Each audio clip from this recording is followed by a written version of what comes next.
All right, is 4 the charm? We're talking about the number of special sessions when it comes to the Texas legislature and some of the things that Governor Abbott wants them to deal with.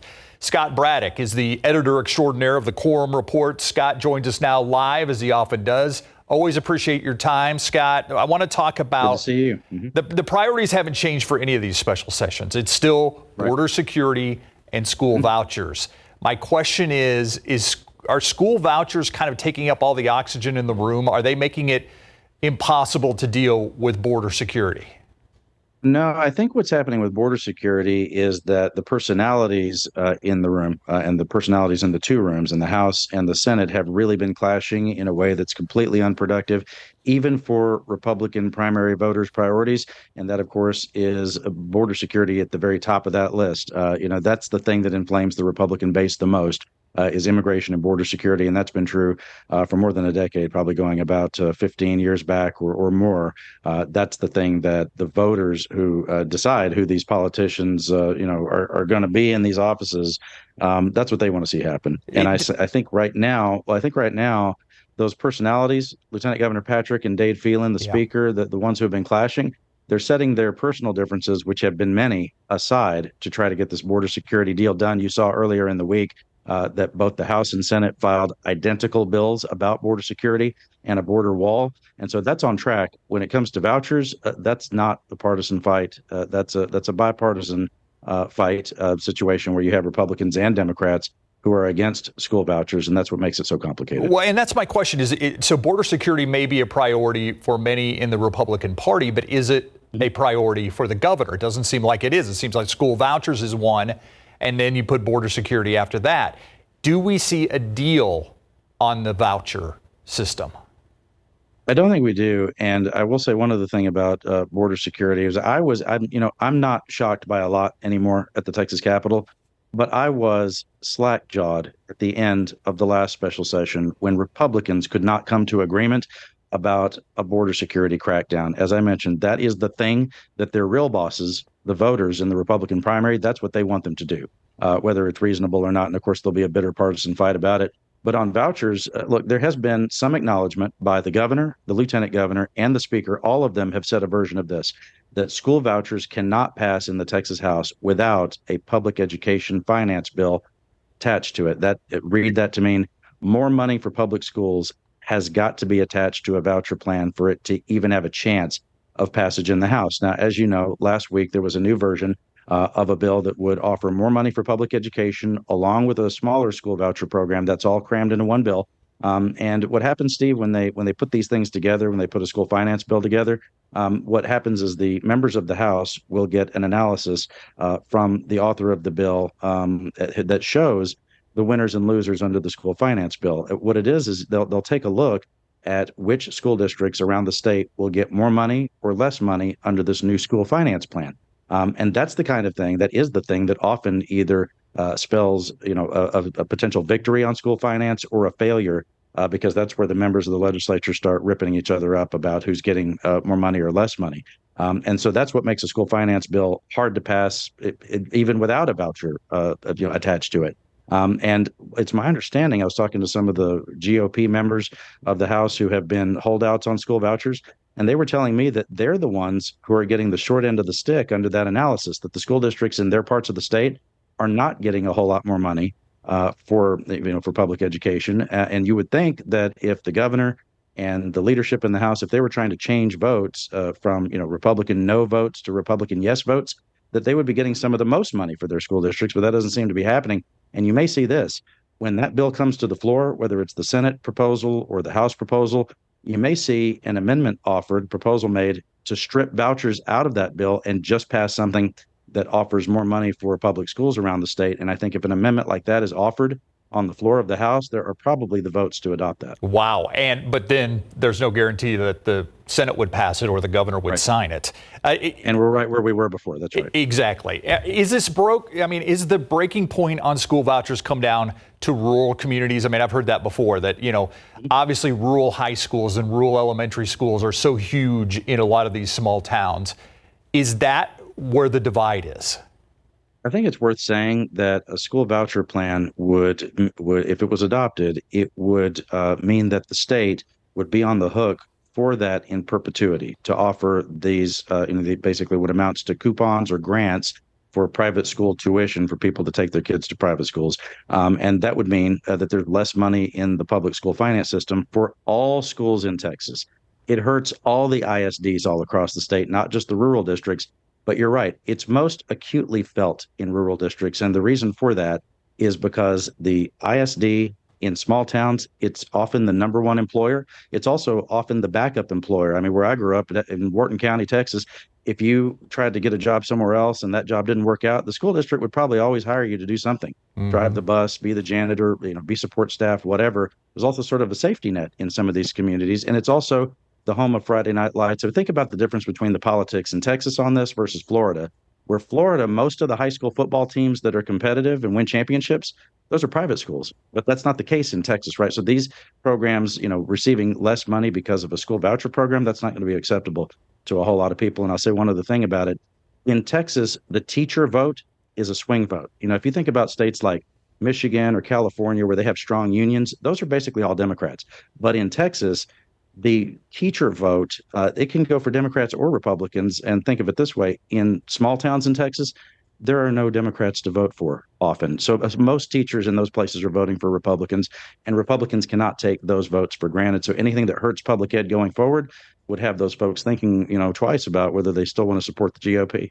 All right, we'll follow it and see if, the governor gets something he likes or if we have more special sessions to come. Scott Braddock is the editor of the Quorum Report.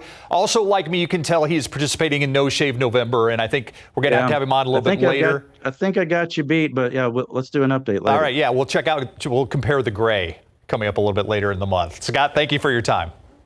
It's my pleasure. Thank you. We'll be right back.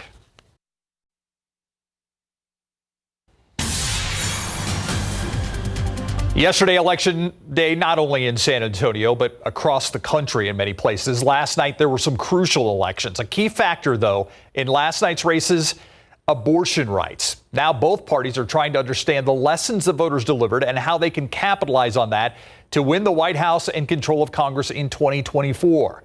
ABC's Justin Finch following the latest from Washington.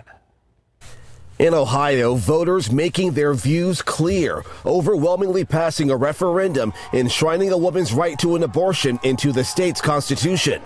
Despite that double-digit margin, the Republican state Senate leader already vowing to repeal the measure, and Ohio Democrats say they're preparing for pushback. Ohio becoming the 7th state to reject anti-abortion efforts following the Supreme Court's overturning of Roe v. Wade. Reproductive rights also playing a prominent role in Virginia, where Republican Governor Glenn Youngkin's promise to pass a 15-week abortion ban with exceptions for rape, incest, and a mother's life was upended after Democrats held their majority in Virginia's Senate and seized control of the House of Delegates. In deep red Kentucky, what some see as a roadmap for Democrats in 2024. Incumbent Democratic Governor Andy Beshear reelected, defeating Trump-endorsed Republican Attorney General Daniel Cameron. Beshear pressed on CNN on what President Biden and other Democrats in tough races can take from his campaign. I know that there are different issues out there that may be driving people right now, but at the end of the day, they want somebody they trust, that cares about them, and that's going to work as hard as they can. Vice President Kamala Harris touting last night's wins for Democrats. The voters said, look, the government should not be telling a woman what to do with her body. In Mississippi, another incumbent governor, Tate Reeves, taking a victory lap. We all now know what it means in a state like Mississippi when you stand up to the national liberals and when you stand up to Joe Biden. The presidential election now 363 days away. Enough time for Republicans and Democrats to sharpen their messages to voters before they return to the polls. Justin Finch, ABC News, Washington. Take a live look outside tonight, and with most everything, timing is important. So when we talk about a cold front, it's all about the timing, Adam. It's still going to be warm and humid tomorrow morning. You're not going to wake up to any changes. So keep that in mind as you plan for the day tomorrow. You will go to bed to the changes. Now today, 82 our high temperature. The average is 74. Made it to 90 in Carrizo Springs and Pleasanton, 93 in Cotulla.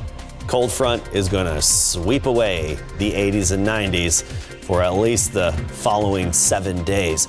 Out there this evening, still warm, 79 degrees, by midnight 70. Tomorrow morning we're in the upper 60s, so an unseasonably warm start to the day. We'll talk more about the rain with this front, how rain chances change throughout the day, and how much we could get in just a bit.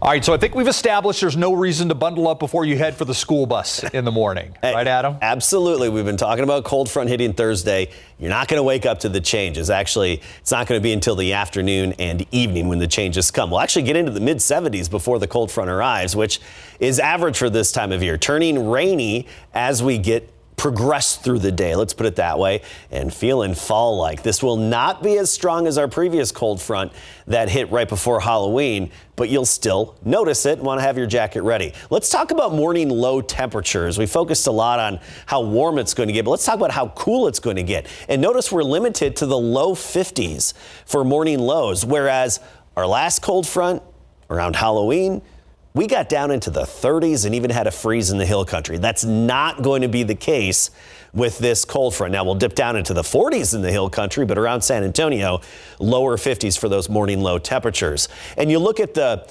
colder air here off to the north, 47 North Platte, 40 Pierce, South Dakota, Bismarck 43. Just see those temperatures in the 40s as you go northward. Cold, but not as cold as the air mass that hit us around Halloween. So that's pushing our way, and it's going to make it here not until tomorrow afternoon. So the first half of the day, you'll notice the humidity, more of the same, the stickiness outside, and then the cold front hits. And notice what happens to temperatures. We go from 73 at noon down to 68 at 4 p.m. Normally we're still warming up and we'd hit our high temperature at 4 p.m. That's not going to be the case. We'll see temperatures fall off a bit in the afternoon and then be 59 degrees at 9 p.m. And the rain chances rise throughout the day. Just some fog and drizzle for the morning commute, 40% chance at noon. By 4 o'clock, we're at 60%, and into the evening hours, we even bump up to 70% for the rainfall coverage. So becoming fairly widespread later on in the day. Here are the ingredients coming together. Of course, we have the Gulf moisture in place that came off the Gulf of Mexico with that southeasterly wind, but also above us to help saturate our atmosphere is this Pacific moisture and energy that's coming in. So it's good to have that along with this dip in the upper level flow and the cold front all combining together to give us the promising rain tomorrow. Don't get too excited when it comes to overall accumulations. Most of this is going to be light. Again, picking up during the day, becoming more widespread, showers more numerous into the afternoon and evening. There will be some embedded moderate showers or maybe a brief downpour. And in those locations, we could see up to an inch of rain. But I think generally speaking, the inch mark will be the exception rather than the norm. And that takes us all the way into Friday morning commute. We'll have some rain lingering. And then by Saturday, a 30% chance. I think that mostly favors locations along and east of I-35, and the closer you are to the Gulf Coast, the higher your rain chances are on Saturday. Sunday and Monday, rain chances jump up again. We're talking 40 to 60%. Less certainty with this event right now, but it does pose at least another shot, another opportunity at some drought denting rain. We're not looking at drought busting rain, but at least drought denting rain. And notice those temperatures. We're in the 50s all day on Friday and Saturday, and then maybe low 60s by Sunday and Monday. All right. Thank you, Adam. Coming up, we're going to talk about panda diplomacy. See you after the break.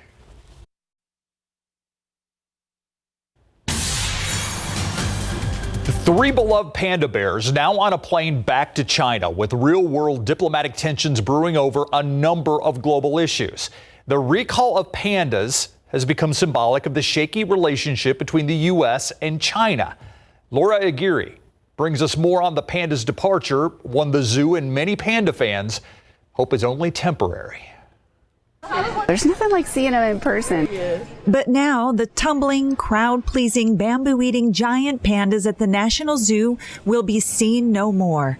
In recent weeks, visitors have been flocking to D.C. to say goodbye. Thought it was a good thing to take him out of school for. You get just so attached to them and so invested in them, but I'm sure they're going to have a good life overseas. Wednesday morning, the bear trio was carefully transported to a waiting FedEx plane for a 19-hour flight back to China. It's a program first started in 1972 during the Richard Nixon presidency, when 2 pandas were gifted to the States by China's then chairman as a symbol of improving diplomatic relations. But in recent years, friction points have escalated over issues like human rights, trade, Chinese spy balloons over the U.S., and Beijing's tightening embrace with Moscow. Moscow Zoo received a new pair of pandas from China in 2019, with both leaders side by side for the bear's public debut. Now only 4 Chinese pandas remain in the U.S. at the Atlanta Zoo. Their contract expires next year, and no word from China on any extension, which could bring what's been known as panda diplomacy to an end. The National Zoo is calling Wednesday's departure a hiatus, and panda fans are hopeful their beloved bears will one day come back. Hopefully we get new ones, a new family to fall in love with too. I'm Laura Aguirre reporting. All right, get ready for the cooler temperatures. 58 the high temperature by Friday, then just near 60 for highs Saturday and Sunday. Some good opportunities for rain first throughout the day tomorrow, especially in the afternoon and evening, and then again Sunday, Monday time frame could see some more rain. Less certainty with that, so check back in for updates. All right, maybe check back in on the night feed. That's the next time we'll see you right here at 10 o'clock. The CMAs are coming up next.